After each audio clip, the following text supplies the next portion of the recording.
Turbo! Hey geeks and gamers, welcome to my review of Midway arcade treasures for the PS2.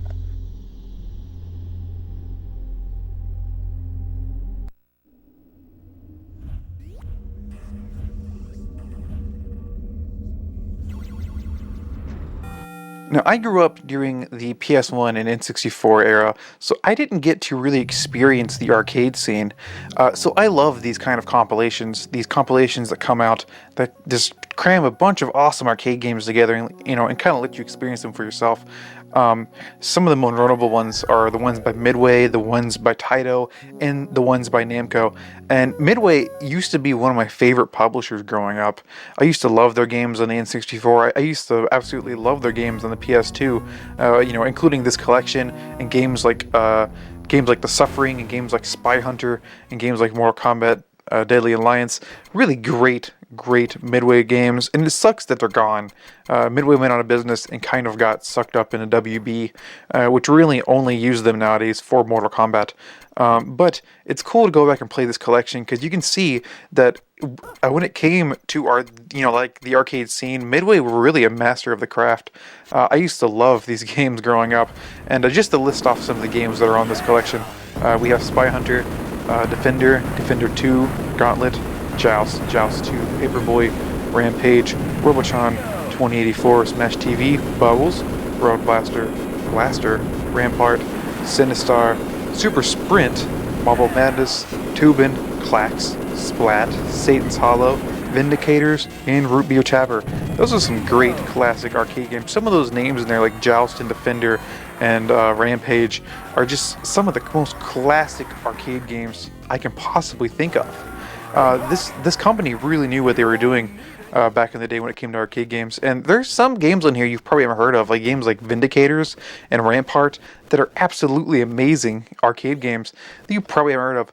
Rampart is a three-player arcade game. That game's amazing. In this collection, you can hook up a multi-tap and actually play it with three players, because I have, and it was super fun. So yeah, this is an awesome collection. The only problem I have with the collection is the load times, but I think that's mainly because I have this copy that I've had for a really long time, and I don't know, maybe the game's just, my copy just kind of old and just loads slow. But I noticed whenever I was doing the recording for this that the load times were kind of sluggish. But once the games, get going, it's nice and smooth arcade action, and I love these games. Some of the more notable ones, like I said, are Vindicators and Rampart and Marble Madness, Smash TV, Gauntlet. There's some great games in here, and I would really advise this collection. There are actually three of these. This is the first one. This is my Midway Arcade Treasures. There is a second one that I have that has games like Mortal Kombat and Primal Rage and Pit Fighter. I might touch that collection someday.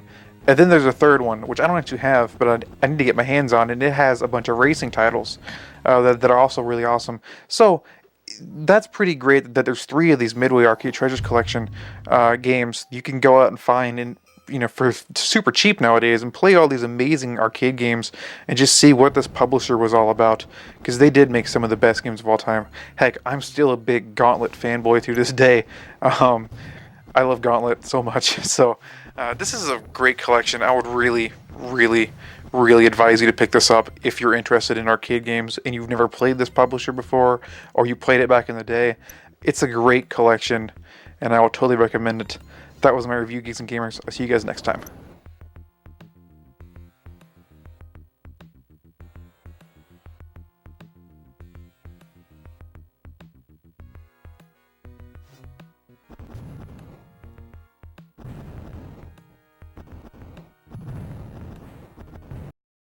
Turbo Zone.